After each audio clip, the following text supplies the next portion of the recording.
Hello everyone and welcome back to my channel. I know I have been a little inconsistent lately with my uploading of videos. That is because we had our first national seminar at the Center for Distance and Online Education, Rabindra Bharati University Department of English, where we deliberated on the topic of English language teaching, pedagogy and practice. Many of you were participants in that seminar. I hope you had a great time. And now that the seminar is behind us, I am once again back on my YouTube channel.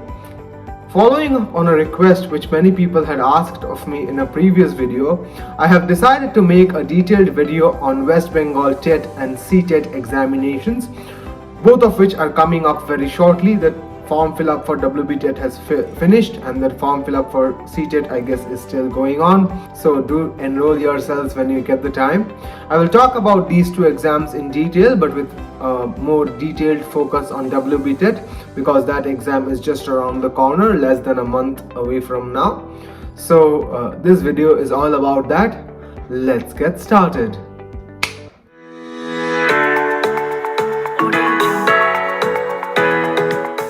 So what exactly is the TET exam?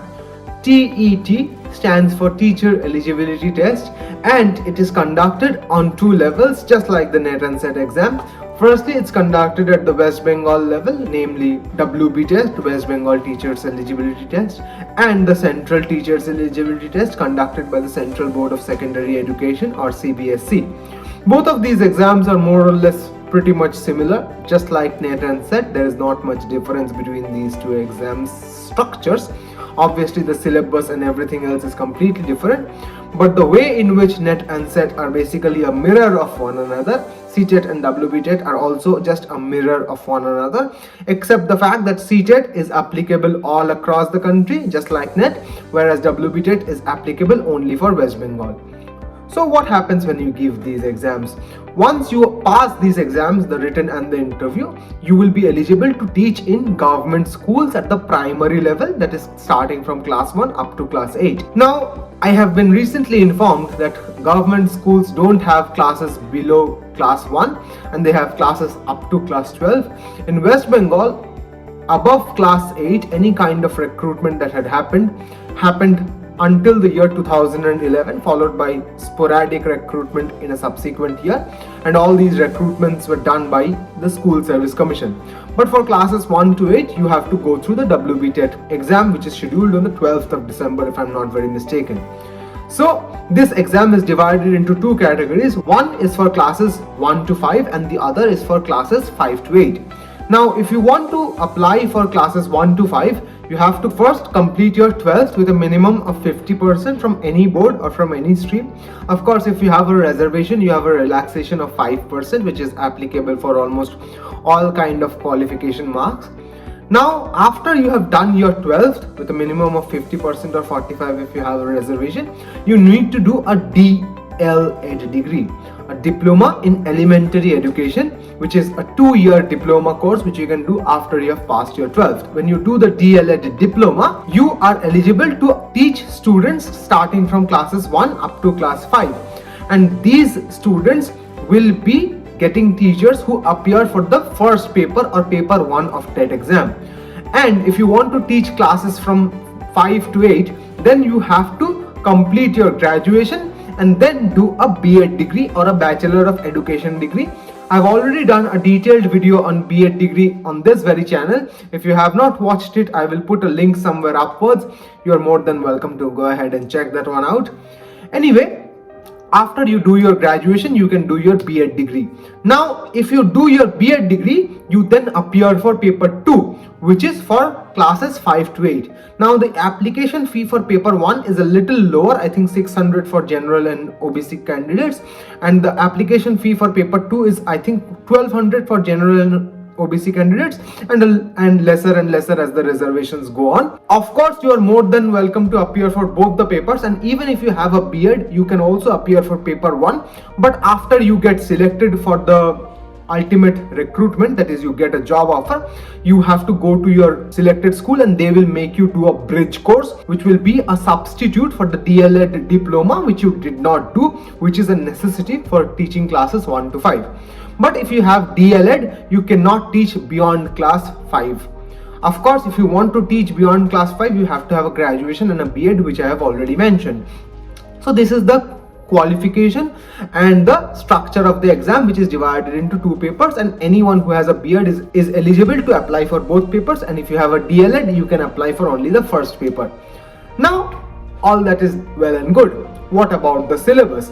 Well, the syllabus consists of 5 primary things in paper 1 and 4 things in paper 2. But more importantly, it's an MCQ type exam with 150 questions and 150 minutes allotted to them. If you want to know more about the MCQ pattern, you can leave a comment down below asking me questions like, do we have negative marking? What kind of strategy should we follow in order to ensure that we finish the 150 questions in 150 minutes? If you want to know more about this, you can ask me questions in the comment box, which will also increase my interaction with you people and help my YouTube algorithm just a tiny bit. So, of course, there are 150 questions with 150 minutes allotted to them.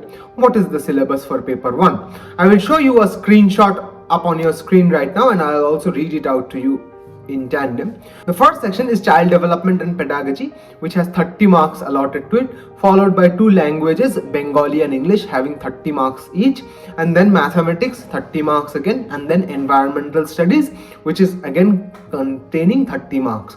So 5 sections equally divided into 30 marks each for paper 1. Paper 2's syllabus is also pretty much the same, with child development and pedagogy having 30 marks, English and Bengali having 30 marks each.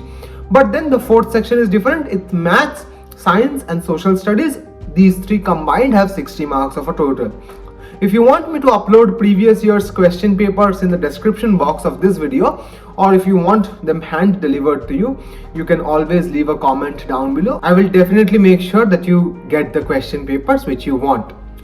Therefore, this is the structure of the entire exam which you are about to give. If you want more tips, or if you want me to launch a specific course for the English section of CTET paper 1, paper 2, or WBTET paper 1 and paper 2, you can let me know down in the comments. I will be more than happy to launch a course for those 30 marks. And more importantly, this video will be shorter than the ones which you have previously experienced on this channel, because there is not much to share. I'm not an expert on TET exam. I've never given it in my life, nor do I have plans of giving it in the future.